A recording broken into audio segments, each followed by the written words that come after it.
Good evening, everyone. I thank you all for coming out here tonight to listen to a bit about what's going on at Lake Country Power. As Mark said, I am Tracy Peterson-Wortman, and I have the pleasure of being your Chief Financial Officer. Tonight, I am here to review financial highlights from the past year, as well as take a brief look at 2025. Our annual independent audit was performed by Brady Martz and Associates based out of Grand Forks, North Dakota. Once again, Lake Country Power received a clean opinion on the annual review of our accounting practices and procedures. Brady Martz affirmed that we are in full compliance with loan covenants and financial requirements set by our primary lender, the Rural Utilities Service. As Mark mentioned, there is no doubt challenges exist in the electric utility industry. That said, Lake Country Power continues to do all we can to maintain our fiscal and financial health, with you, our member owners, the priority. I would like to take a few minutes to share an overview of our 2024 financial results. Our operating revenue last year was $111.2 million. And while the revenue dollars change from year to year, this visual does not change much. Lake Country Power is a cooperative that serves a largely residential member base, and as such, that is most of where our revenue and kilowatt-hour sales are derived each year. As you can imagine, northern Minnesota, our kilowatt-hour sales are quite weather-dependent, and 2024 brought record warmth throughout our service territory. We saw a decrease of about 2.5% in overall kilowatt-hour sales from 2023 to 2024. That, after a 6% decrease in 2023, we have experienced an 8.5% decrease in our overall kilowatt-hour sales in the past 2 years. And this decrease was represented in our sales across the board. Our residential and commercial members, our general service sales, as well as our load management programs. Looking at expenses and how the revenue noted on that previous slide was used in 2024, the overall cost of electric service was just under $105 million. Purchase power was $55.4 million of that, which is over 50% of our total cost for the year. The cost of wholesale power increased about $2.6 million last year from the prior year, while we purchased fewer kilowatt hours in 2024, which was a result of the decreasing sales we experienced. Our blended cost per kilowatt hour increased almost 8% last year. It is worth repeating that investment in right-of-way is perhaps one of the most impactful things we can do related to outage metrics, and is a very important part of maintaining and improving reliability for you, our members. We continue to make right-of-way maintenance a priority. Those costs are included in our distribution O&M expenses and account for $6 million of our 2024 operating expenses. Depreciation of utility plant and equipment, along with interest expense on infrastructure, accounted for around $20 million of our overall expenses and remain a large and constant source of expense for us from year to year.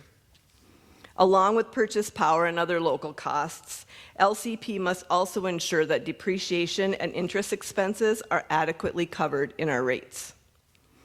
As the costs associated with our utility and general plan increase, so too does the amount of depreciation we have to recognize every year. We also borrow a percentage of our construction work plan each year. And even though we borrow through RUS at overall favorable interest rates, those rates have more than doubled over the last few years. Interest rate increases are and will continue to have impact. As a not-for-profit electric cooperative, LCP is required to generate a margin each year that sufficiently allows us to meet financial requirements of our lenders. Once again, in 2024, we met those requirements and closed the year with $10.5 million in total margin. $6.3 million of that was related to our operations, the things I just talked about, and the remaining 3/4 of that non-operating margin was patronage capital from organizations such as Great River Energy and other organizations that we are associated with. Just as Lake Country Power annually allocates margins to you, our members, GRE and other related organizations allocate patronage to Lake Country Power and their members. Which brings us to the topic of capital credits.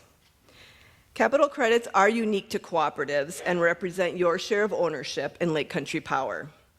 In 2024, Lake Country Power paid back $3.1 million in member equity through capital credit retirements. Our general retirement in December was $2 million. $1.5 million of that amount was from Lake Country Power's regular retirement, and $500,000 was from GRE, our wholesale power supplier. All active members received a capital credit retirement in December, either on your electric bill or via check.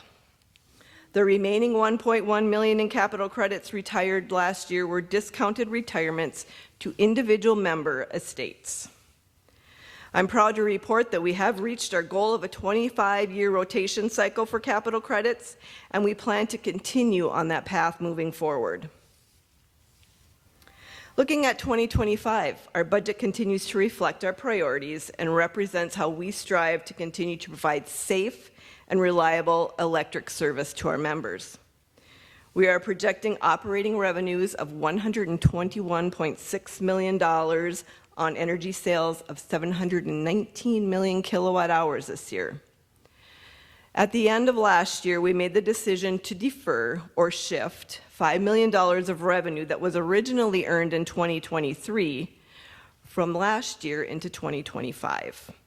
We met all our U.S. requirements to make this deferral, and it was approved by our board of directors as well as RUS in December.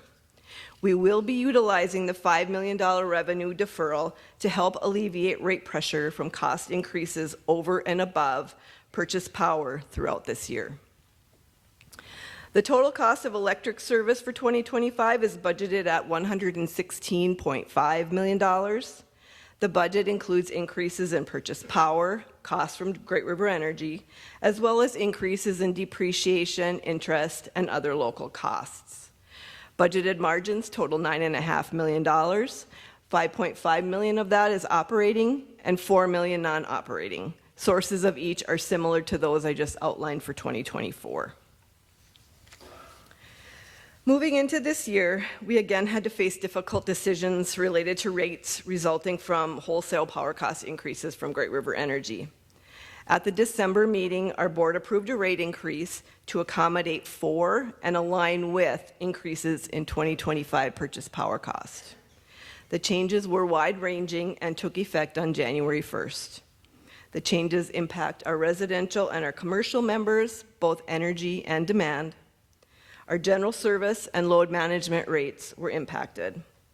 On the positive, there was no change in the monthly service availability charge.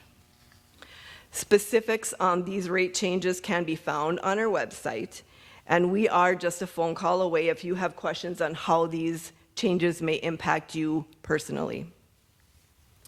Speaking of phone calls, Lake Country Power, as Mark mentioned, has over 140 employees ready to serve you, our members, each and every day.